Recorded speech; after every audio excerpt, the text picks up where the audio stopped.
ठीक है जी, तो स्टार्ट करते हैं। अगर मैं बात करूं भाषा की, यानी लैंग्वेज जिसको हम इंग्लिश में कह रहे हैं, ठीक, भाषा क्या है भाई? भाषा विचार विनिमय का एक साधन है, यानी हमारे जो थॉट्स हैं उनको कन्वे करने का एक माध्यम है। भाषा हमारे विचारों को व्यक्त करने का एक माध्यम है, या समझने और समझाने का माध्यम है, अपनी बात को संप्रेषण का माध्यम है ना।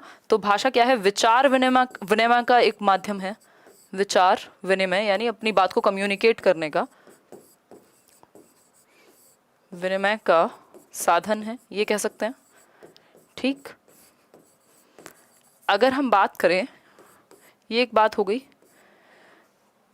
संप्रेषण का माध्यम है, ये इसकी विशेषताएं हैं एक तरह से, यानी कम्युनिकेट कर सकते हैं। संप्रेषण का माध्यम है, संप्रेषण मतलब कम्युनिकेशन, ठीक है।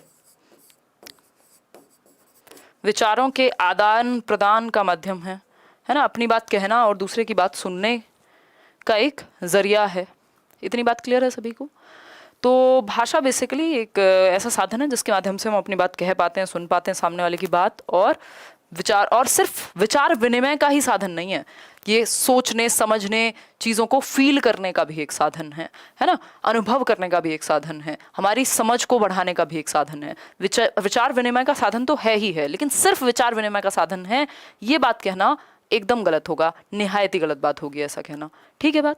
अब बात करें तो भाषा के कई सारे रूप हो सकते हैं, ये बात हमने समझी है कि भाषा लिखित होती है, मौखिक होती है, इसके अलावा अगर हम बात करें तो सांकेतिक होती है। तो भाषा के कई सारे रूप हो सकते हैं, ठीक है। भाषा, लिखित भाषा, सबसे पहले हम मौखिक कहेंगे, जो प्राइमरी यानी प्राथमिक रूप है भाषा का, वो मौखिक भाषा है, ठीक है, जिसको हम ओरल लैंग्वेज कहते हैं, ठीक है, ओरल फॉर्म।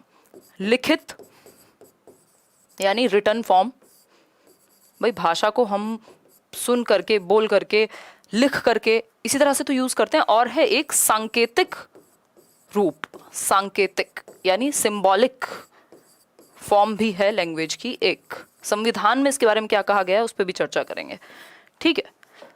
ये तीन मेन फॉर्म्स हैं, मौखिक, लिखित और सांकेतिक। मतलब हम अपनी बात को कैसे कन्वे कर सकते हैं? बोल करके, ओरली, ठीक है बात।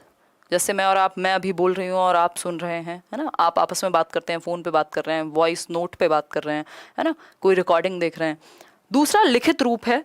लिखित रूप बोले तो जिसमें हम लिपि के माध्यम से, यानी स्क्रिप्ट के माध्यम से, यानी वर्णों का या शब्दों का इस्तेमाल करके अपनी बात को लिख रहे हैं। लिखित रूप ऑब्वियसली ज़्यादा स्थायी है, ज़्यादा परमानेंट है, स्टेबल है। अगर मैं बात करूं मौखिक रूप के, भाई आज मैंने कुछ बोला और कल को कुछ और बोल दिया, आज कहा कि कल आपको 10,000 रुपये दिए जाएंगे और कल कह दिया मेरे पास तो नहीं है। लेकिन अगर मैं यही बात मैंने लिख के दी और अपने साइन करके दी और एक ऑन पेपर्स अगर यही बात हुई है, तो मेरे मुकरने पे बहुत सारे लीगल एक्शंस हो सकते हैं। तो इसलिए लिखित रूप ज़्यादा स्थायी होता है, ठीक है। आप देखते हैं जिंदगी भर जो आपके जमीन जायदाद और ऑफिशियल वर्क हैं जितने भी, सब लिखित भाषा में इसीलिए होते हैं क्योंकि ये ज़्यादा स्थायी है, इसका रूप स्थायी है, इतनी आसानी से परिवर्तन संभव नहीं है। बहुत सारे अमेंडमेंट लगते हैं अगर संविधान में भी कोई परिवर्तन करना हो तो, ठीक।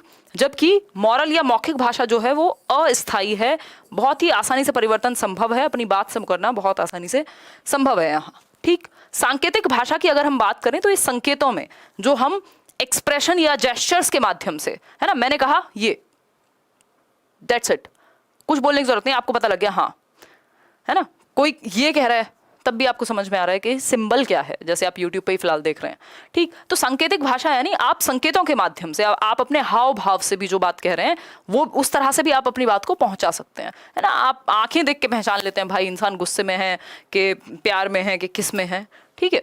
वो एक्सप्रेशन से आप समझ जाते हैं। कोई कह रहा है ऐसे, इसका मतलब समझ में आ रहा है ना, मतलब सांकेतिक भाषा है, ठीक। तो मौखिक भाषा की अगर हम बात करें तो ये प्राइमरी रूप है, यानी प्राथमिक रूप है भाषा का। सबसे पहले अगर हम बात करें जो ओल्डेस्ट फॉर्म है वो सिंबॉलिक और मौखिक ही है, बाद में लिखित आई है। तो प्राथमिक रूप है भाषा का मौखिक भाषा, ठीक है।